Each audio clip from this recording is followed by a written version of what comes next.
Hello and welcome back to Get Up and Game. My name is Josh, and in this video I'm going to be talking about some general strategy advice for Marvel Champions. With these strategies in place, I think you'll win more games and have more fun doing it.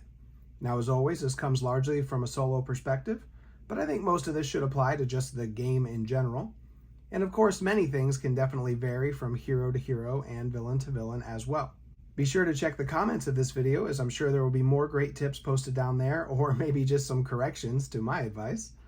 If you end up enjoying the video, I ask if you could give it a like and subscribe to the channel, as it greatly helps others find it. And if you really like what I'm doing here, you can support the channel for as little as $1 a month with a YouTube membership or on Patreon. All right, let's get into it.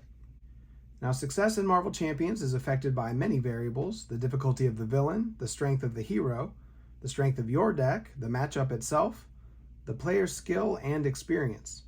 This is definitely a game that you can get better at over time, as good play goes a long way towards winning more games.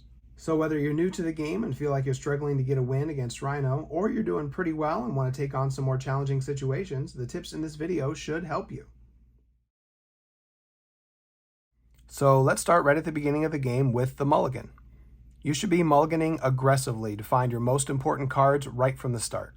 Every hero and deck has some important cards you want to be seeing right from the start of the game. These are usually your resource generators, card draw cards, or some other card that plays into your hero or deck's gimmick. Now, I've got just sort of a generic Justice Spider-Man deck built here, and I just want to do a sample mulligan or two to show you how I approach it and my thinking on it. So we're going to draw 6 cards.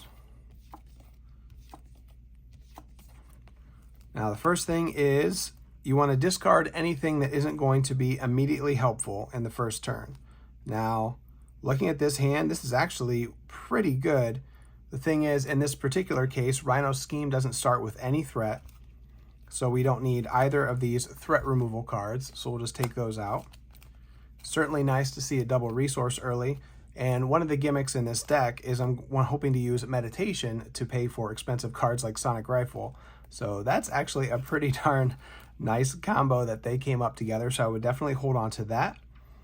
And then the double resource is pretty much definitely going to be useful, and so is Mockingbird. So I would definitely keep these cards, discard those, and then draw 2 more. And, you know, I got some cards that I don't necessarily need, but keep in mind you're going to need cards to pay for other cards. So it's okay that you end up with some cards that you don't immediately want. So that one was pretty straightforward. Let's shuffle up and go for another one. All right, let's see what we get this time. Helicarrier, and I'm getting really lucky with these meditations. That's nice. Okay, oh my goodness. I kind of want to just stop this video and play this game. This is such a nice opening hand. I had Meditation to play for Helicarrier. I could use the Swinging Web Kick to pay for Web Shooter, because this is another thing to think about when you're doing mulligans. Yeah, I don't need the Swinging Web Kick, but again, like I said with the first hand, I need something to pay for the things I do want, so I would just keep that to pay for the Web Shooter. And the Energy pays for Ingenuity, which I want to be drawing in my opening hand because I have to play it in Alter Ego. So I was kind of hoping for an example of a hand where I didn't get absolutely everything I wanted, but this is pretty good. So let's pretend for a second. We'll put all these really good cards on the bottom of my deck. And say I got a hand, yeah, more like this. Like, this isn't anything too special. And I didn't get any of the cards I really want, like a Meditation, the Sonic Rifle, if, you know, that's just maybe what I'm trying to do with this particular deck. In a case like this, where none of this is all that super useful, I would probably keep the Under Surveillance and just chuck everything else. Like I said, I would do this aggressively. You want to find the cards that you really want fast. So I would just discard all 5 of those and draw back up. And yeah, that one worked out pretty well too. We keep getting our Meditations coming up with the cards that they pay for. So a fast start, getting the cards you want right from the beginning of the game is super important and going to go a long ways towards helping you win the game. You want to get advantage over the villain right away. Now, one thing to think about too, this isn't a standard setup. If we were playing an expert, or against a different villain, there's going to be more cards in play to deal with. For example, here, if we were playing Rhino in Expert, you would start with a Break It and Taken side scheme in play. And that would have some threat on it, and you would definitely want to get rid of that. This would definitely affect my mulligan. Now, the most important thing to me is being able to get rid of this on the first turn. So when I draw my opening hand, I'm going to be looking for cards that are going to help me get rid of the Break It and Taken. Now, I'd probably keep this because it's going to let me draw a card when I clear Break It and Taken. But I need some kind of 2 thwart or ally or something that's going to help along with Peter Parker's 1 thwart to get rid of that Break It and Taken, because you do not want this hanging around. So my point here is, depending on the board state, really can affect your mulligan. If there's not much in play that you need to immediately deal with, go hard for your setup pieces. But if there's a bad minion or a side scheme in play, that's probably the most important thing to be looking for in your opening hand, is a way to take that off the board on the first turn. So just to finish this one out, I would, maybe I'd keep Ironheart just because she's so generally useful. And then I would, okay. So I got a multitasking. It's not the best option, but I would be able to clear Break It and Taken on the first turn, and that would make me happy. So the big takeaways here are: find your important setup pieces. But if you already have your important setup pieces, don't mulligan too much other stuff, because you don't want to draw into all your good cards. So it's okay to keep some cards to pay for the cards you're planning on playing for sure. And if you don't get what you're looking for, don't be afraid to just chuck everything and draw. You want to get to the good stuff quickly, and make sure you can deal with the immediate threats on the board.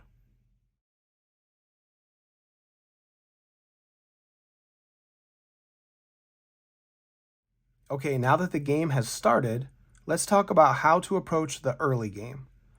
Now, this can vary depending on the type of deck you're playing, but in general, you want to be focused on 2 things: managing the board, and by that I mean keeping the threat low and keeping the minions off the table, and building up your game state, getting your important upgrades and supports and allies into play.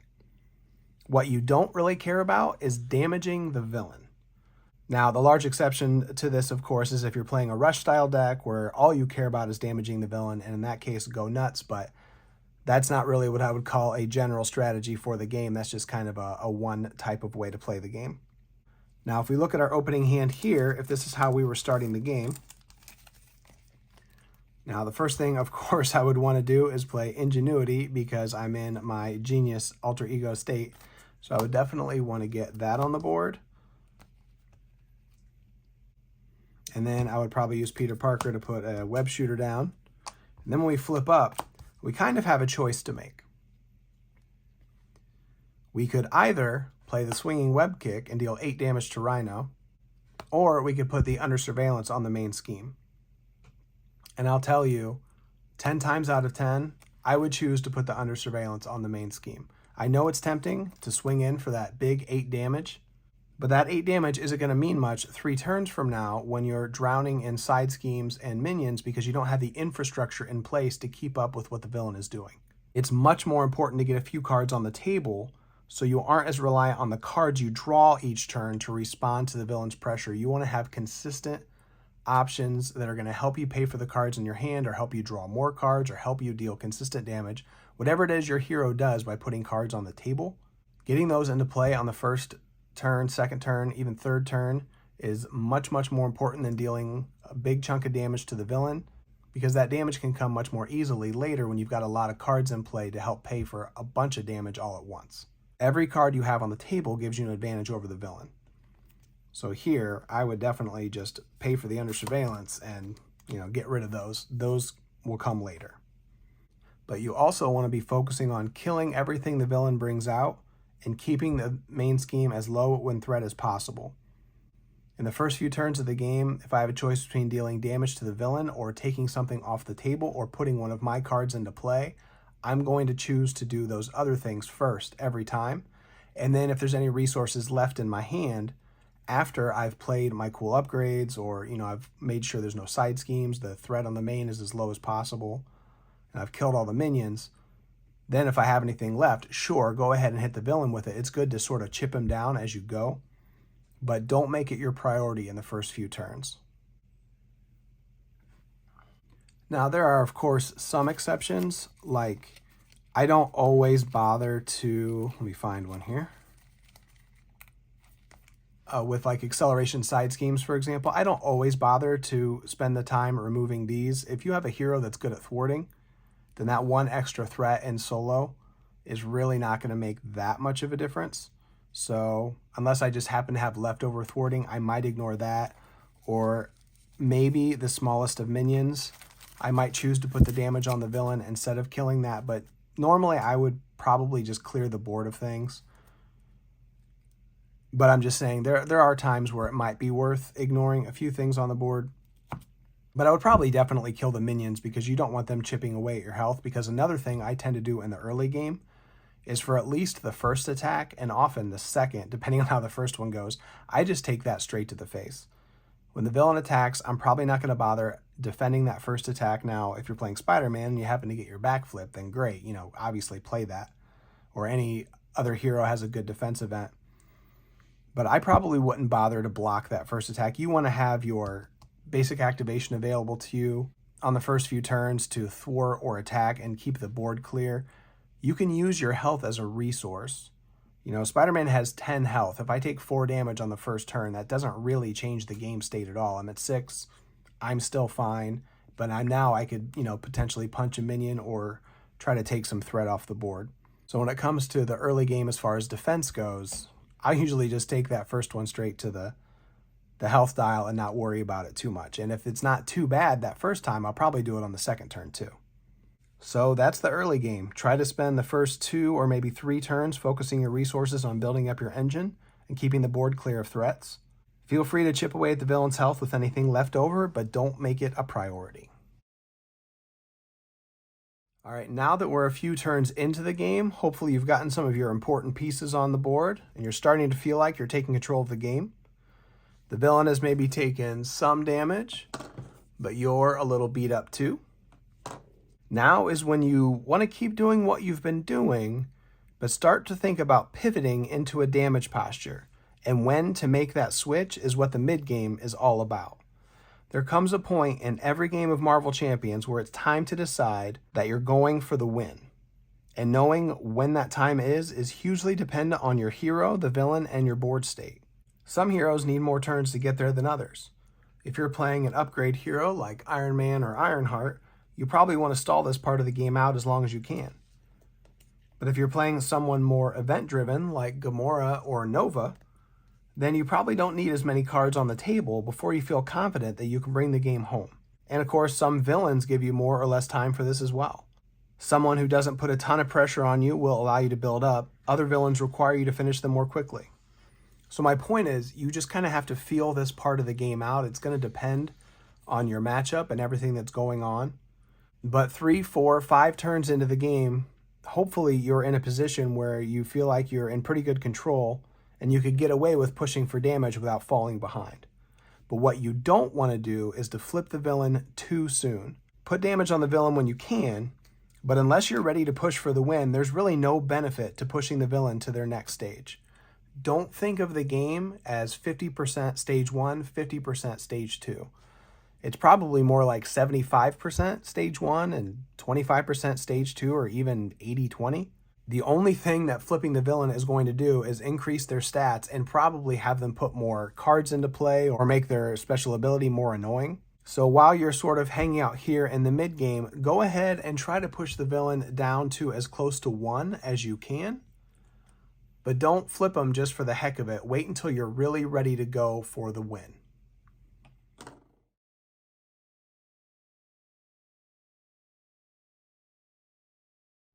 Now I just want to quickly jump in and talk about alter ego for a second. This part is mainly for solo, as it's pretty easy to go to alter when you want to in multiplayer. Now this is hugely dependent on your hero and the villain, but if you can, go to alter ego whenever possible. Especially if you have access to things like confuse, or if you're just really, really good at burst thwarting and you can bring the threat down quickly. Drawing the extra card and avoiding an attack from the villain is benefit enough. But most heroes have some sort of really good alter ego power and an awesome alter ego support, and those can really accelerate your setup, as well as give you the strength you need to make the final push. They also might just help you weather the mid game. For example, if you have a nice healing support like Aunt May, that's going to get you right back into the fight if you have taken a couple big hits. I think a lot of people tend to think that it's best to stay in hero form as much as possible, and they think of alter ego as a last resort. But I say the opposite. I think try to go to alter ego as often as you can get away with it. Now, don't go down if there's a chance it's going to cost you the game. But if you're in a situation, say here, where you've managed to reduce the threat to 0, the most Rhino could really reasonably scheme for is 4.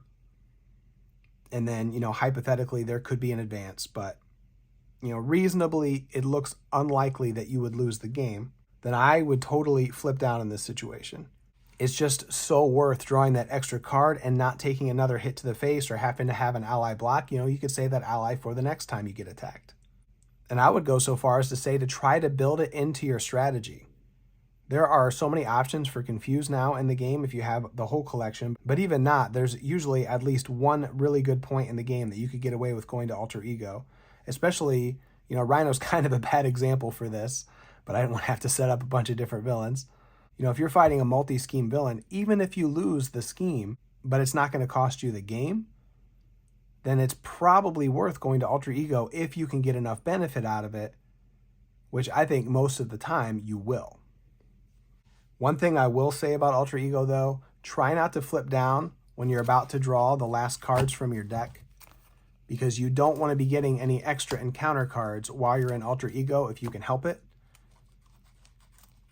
You've already let the villain scheme if you didn't have any Confuse, and so advance is just that much scarier, and any other cards the villain might have that will let them scheme if you're in alter ego. But not only that, a lot more cards tend to surge in alter ego. Things like there you go, the Stampede surges in alter ego, and just a lot of the standard encounter set surges in alter ego, which means they're just that much more likely to find the really bad cards that don't surge in alter ego, like Advance or Shadows of the Past. So I think going to alter ego often is really good, but try not to draw your last card while you're in alter ego. No reason to give the villain an extra chance to draw in advance.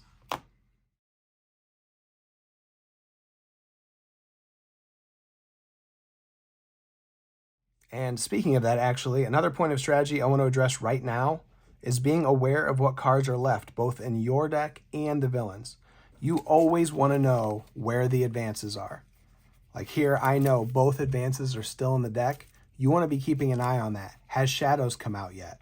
Has any other card that you know is really going to mess with you come out of the deck, or is it still in there? You want to try to be at least generally aware of what cards are left in there. And same with your deck.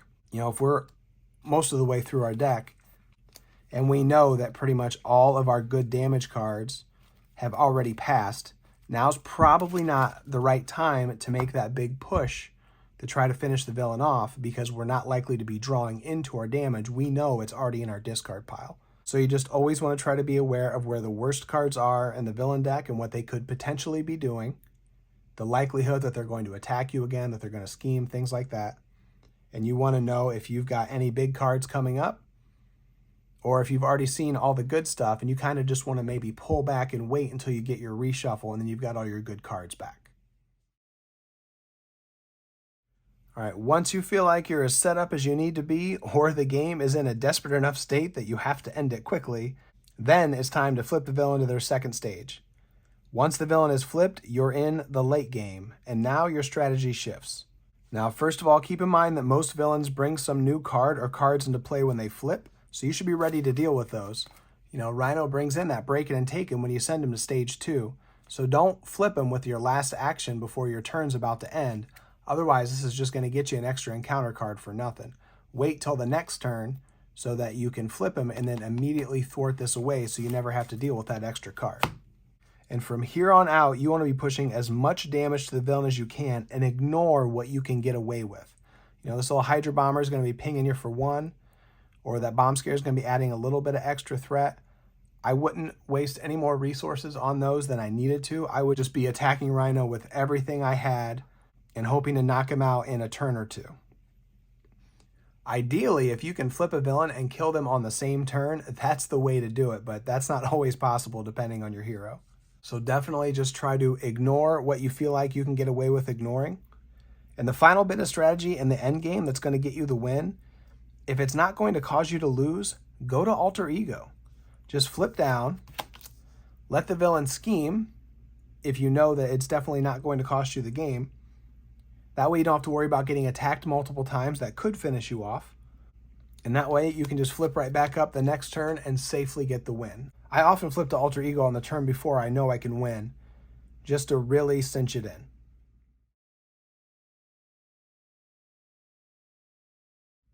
So that's pretty much how I approach the 3 phases of the game. In the early game, you just want to build up your hero as much as you can and manage the board. Keep the threat low, keep the minions off the table. Don't worry about damaging the villain unless you have leftover damage with nothing else to do with it. Just try to get your cool stuff in play that's going to make you more powerful in the later rounds. And keep that main scheme low so you're not vulnerable to losing to a sudden advance. And then in the mid game, you have to start thinking about when you're going to shift into a damage posture. You don't want to build up forever because the game is designed to drive itself to a conclusion. Eventually you start getting acceleration tokens on the main scheme, or the villain is going to get an advantage over you with some lucky draws. So you can't hang around forever. So you have to just kind of develop a feel for when you think you're ready to start pushing more damage to the villain. And this can be gradual. This doesn't have to be an immediate, suddenly this turn I'm going all in. It's just more of a, all right, I think I don't need to play that last upgrade. I'm just going to go ahead and damage the villain instead. Let's start moving in that direction kind of thing. And then once you really feel set up and you're just going to go all in on damage, you're in the end game, just start ignoring the little things that you can get away with ignoring and just go for the win. So that's everything I have to say about how to approach the game and hopefully win more of them. This is how I approach the game anyway.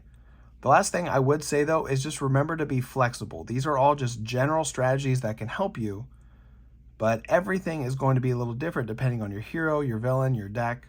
And sometimes it might be worth taking a risk, and sometimes it might be worth playing a little more conservatively. Those types of things are up to you. But I think approaching the 3 phases of the game in that way, as well as mulliganing very aggressively for your important cards, will go a long way towards helping you win more games of Marvel Champions. So I want to thank you for joining me here, and if you enjoyed the video, please give it a like and subscribe to the channel if you haven't already to get tons more Marvel Champions content.